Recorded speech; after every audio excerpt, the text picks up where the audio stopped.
Essay on an ideal teacher.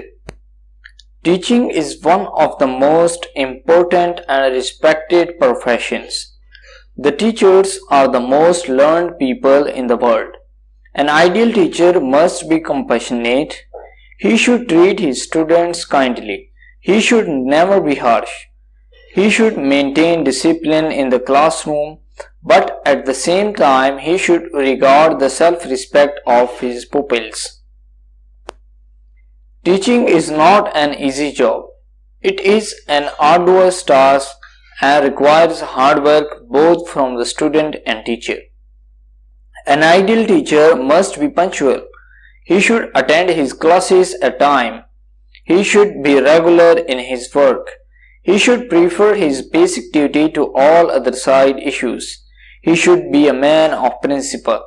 A good teacher should not only teach his students but also train them for the challenges of life. He should advise them on manners of everyday life. He should guide them in their educational problems. Teaching requires complete devotion. A teacher's main interest should lie in teaching. A person who is not interested in his work cannot do justice with his job.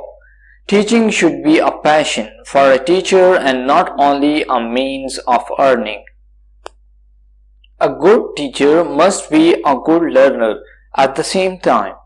He should keep in touch with the new developments and trends in the field of education. He should be a studious person. A good teacher is a model for his students. He should have all the good qualities of mind and soul. An ideal teacher should be a positive role model for the younger generation in his company. So thank you for watching this video.